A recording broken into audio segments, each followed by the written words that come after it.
اللہ نے جو لوگ جہنم میں جائیں گے، آگ میں جلیں گے، اللہ ہم سب کو محفوظ رکھے اس آگ سے،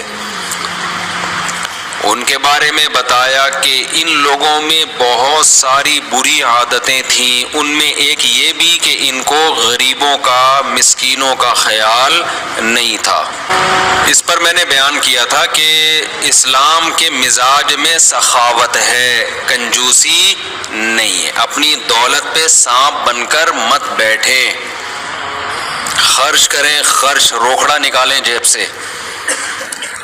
پھر کنجوسوں کی اقسام بیان کی تھی۔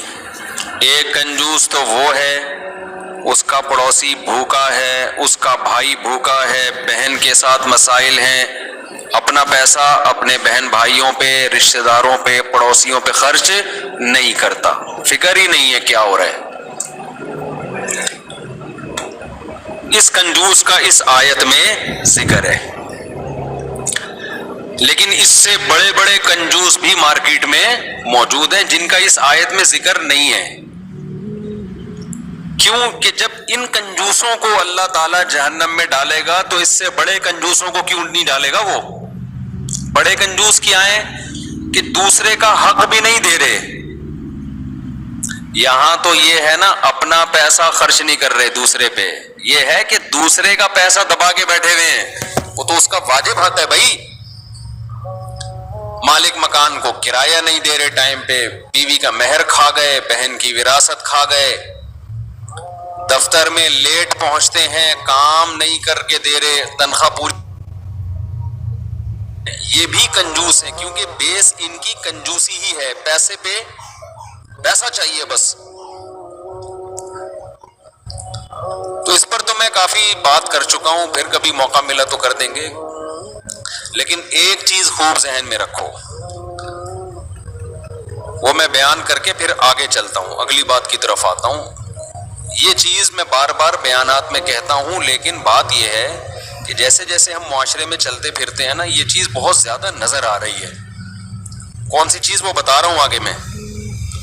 اب آپ بتاؤ، جو چیز نظر آ رہی ہے معاشرے میں، جو برائی بہت زیادہ نظر آ رہی ہے، اس پہ ایک بار بیان ہونا چاہیے یا بار بار ہونا چاہیے؟ میں اس لیے کہہ رہا ہوں، میں دوبارہ ٹاپک چھیڑوں گا، آپ بولو گے یار ایک ہی چیز کو لے کے بیٹھے ہیں کئی ہفتوں سے۔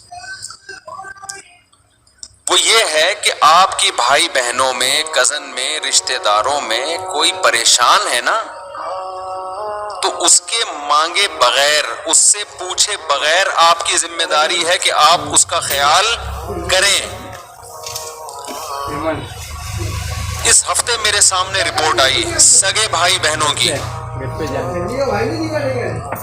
سگے بھائی بہنوں کی، ایک بھائی بھیک مانگتا پھر رہا ہے لوگوں سے، اتنے حالات خراب ہیں۔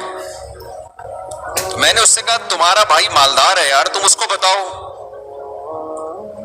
وہ مجھے پتہ ہے کیا جواب دیتا ہے، مفتی صاحب نفسا نفسی کا عالم ہے، جب میں مالدار تھا تو سب نے مجھ سے تعلقات بنائے ہوئے تھے، اب جب میں غریب ہوا ہوں تو رشتہ دار بجائے اس کے کہ مجھ سے پوچھیں کہ کیا ضرورت ہے، آہستہ آہستہ کنی کترا کے کٹنا شروع ہو گئے، آنکھیں پھیر لی ہیں رشتہ داروں نے کہ کہیں پیسے نہ مانگ لے ہم سے۔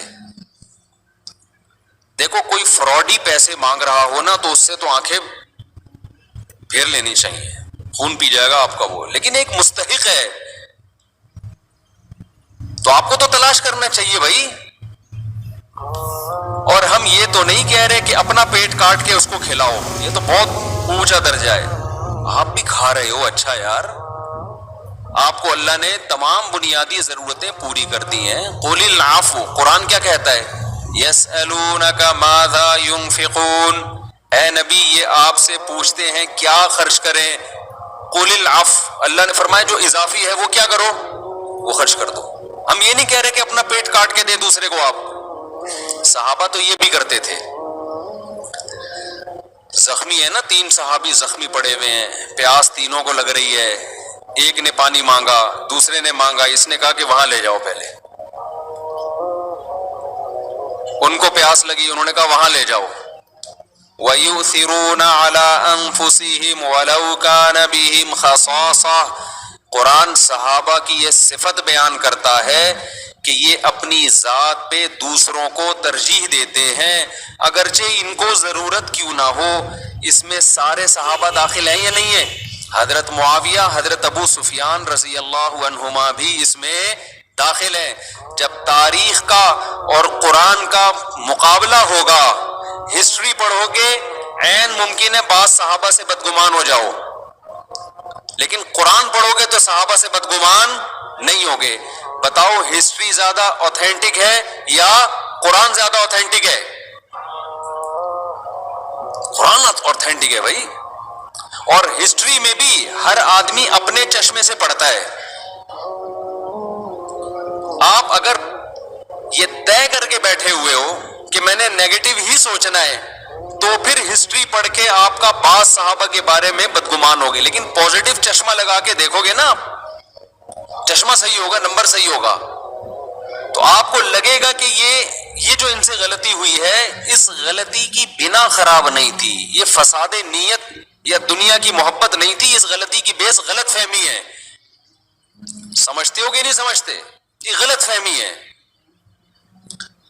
تو قرآن صحابہ کی صفت بیان کرتا ہے وَيُؤْثِرُونَ عَلَىٰ أَنفُسِهِمْ وَلَوْ كَانَ بِهِمْ خَصَاصَةٌ، ان کو ضرورت ہوتی بھی ہے، خصاصہ کہتے ہیں شدید ضرورت کو، تو بھی یہ اپنی ذات پہ دوسروں کو ترجیح دیتے ہیں. یہ اللہ نے عرب کو ایسا بنا دیا نبی کی صحبت سے، عربوں کو ایسا بنا دیا اللہ نے.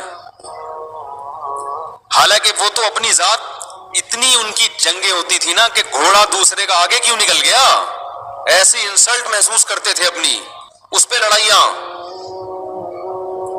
نبی صلی اللہ علیہ وسلم کے گھر ایک مہمان آئے نا، تو آپ نے بھیج دی کسی صحابی کو کہ بھئی ان کا تم نے اکرام کرنا ہے. اس وقت کے مہمان آج کی طرح نہیں ہوتے تھے کہ پیٹ بھرے ہوئے برگر کھا کے آ رہے ہیں پھر دوبارہ پیزے کی خواہش ہے ان کی. آج کا تو مہمان کھا پی کے سحر ہو کے آئے گا، پھر آپ اس کو مغز نہاری کا پوچھیں گے، آپ اس کو کھا لے گا ٹھیک ہے، نہیں کھائے گا تو کون سا کوئی بھوکا تھوڑی مر رہا ہے، کولیسٹرول اس کا زیادہ ہی ہوگا.